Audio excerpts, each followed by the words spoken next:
வணக்கம். தனுசு ராசிக்காரங்களுக்கு ஏப்ரல் மாத ராசி பலன்கள் எப்படி இருக்க போகுது அப்படிங்கிறத இந்த வீடியோவில் தெளிவாக பார்க்க போகிறோம்.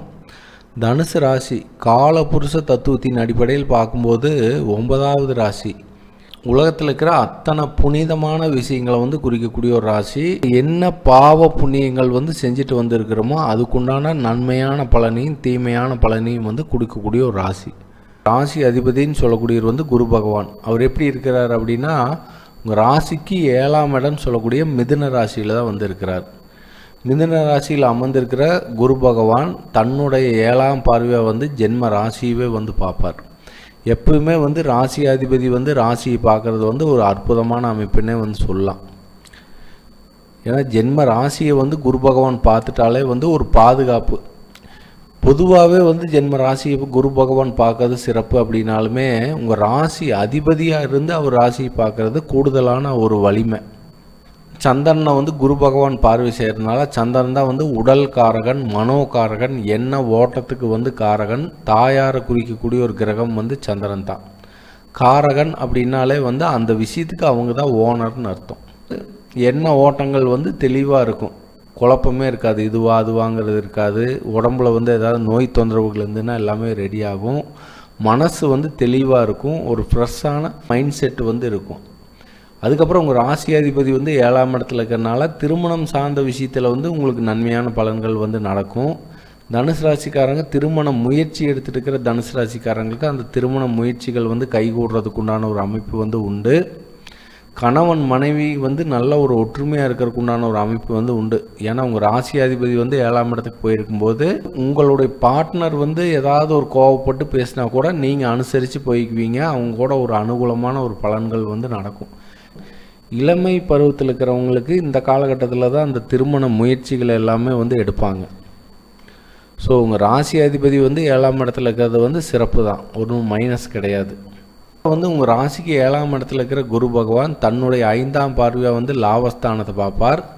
தன்னுடைய 7ஆம் பார்வையாக ஜென்ம ராசி பார்ப்பார். தன்னுடைய 9ஆம் பார்வையாக உங்கள் ராசிக்கு 3ஆம் வீட்டை பார்ப்பார். 3ஆம் இடத்தை பார்க்குறார், 11ஆம் இடத்தை பார்க்கறதுனால நல்ல ஒரு பொருளாதார லாபங்கள் இருக்கும். அப்புறம் 3ஆம் இடம் அப்படிங்கிறது முயற்சி ஸ்தானத்தை குரு பகவான் பார்வை செய்யறதுனால முயற்சிகள் அதிகமாக எடுத்து எந்த ஒரு விஷயத்துலையுமே முயற்சிகள் எடுப்பீங்க. ஒருத்தங்களுடைய சப்போர்ட் கிடைக்கும்.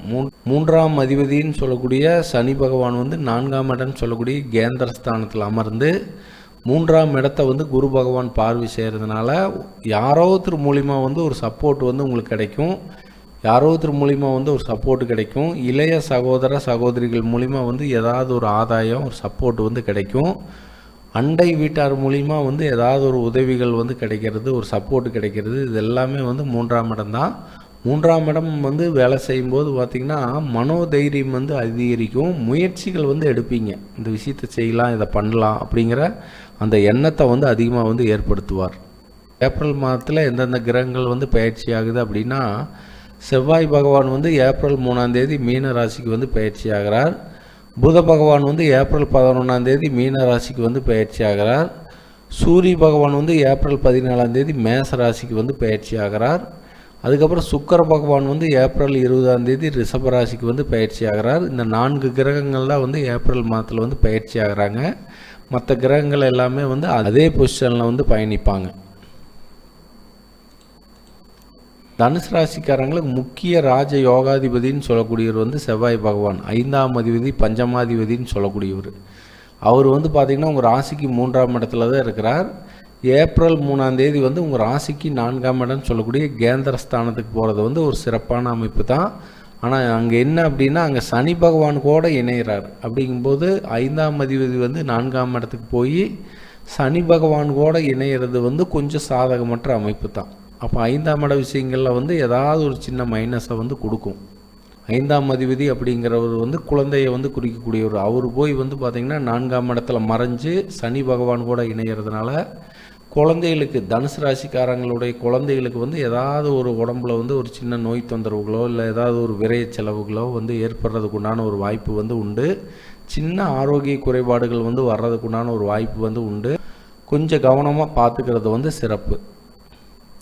அப்புறம் பூர்வீக சொத்துக்கள் சார்ந்த விஷயத்தில் வந்து இந்த மாதங்களில் வந்து எந்த ஒரு முடிவுகளும் வந்து எடுக்காமல் இருக்கிறது வந்து சிறப்பு. ஏன்னா 5ஆம் அதிபதி 4ஆம் வீட்டுக்கு போய் சனி கூட இணையும் போது எதை பேசினாலுமே தேவையில்லாத பிரச்சனைகள் வந்து வர்றதுக்குண்டான ஒரு வாய்ப்பு, எதை பேசினாலுமே தேவையில்லாத பிரச்சனைகள் வந்து வர்றதுக்குண்டான ஒரு வாய்ப்பு வந்து உண்டு.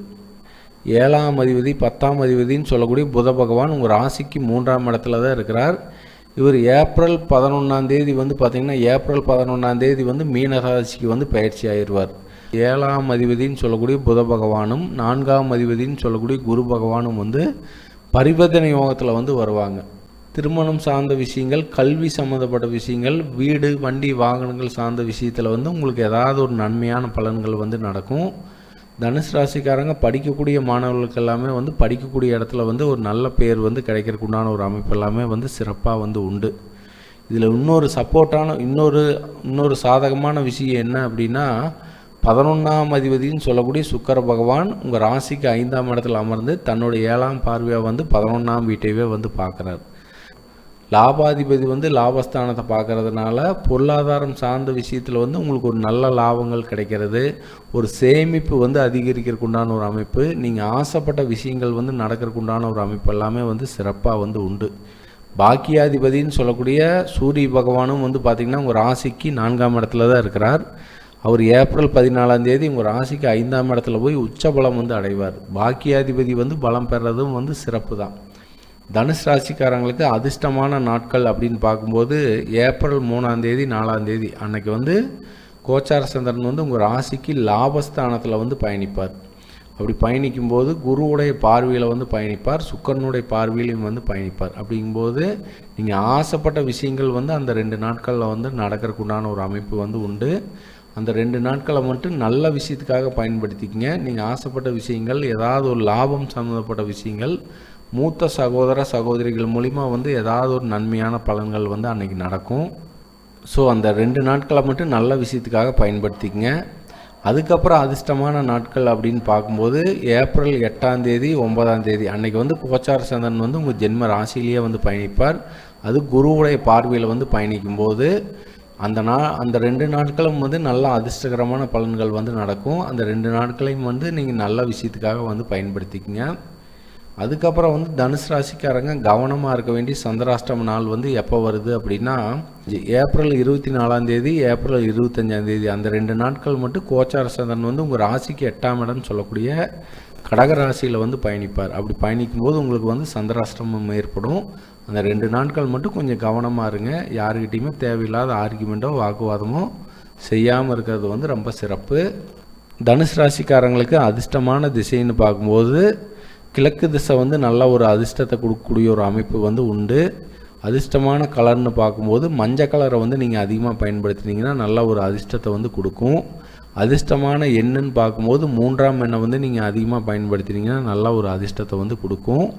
வழிபாடுன்னு பார்க்கும்போது உங்கள் ராசி அதிபதின்னு சொல்லக்கூடிய குரு பகவானுக்கு அதிதெய்வம் சொல்லப்படக்கூடிய தட்சிணாமூர்த்தி வழிபாடை வந்து நீங்கள் தொடர்ந்து செஞ்சுட்டு வாங்க.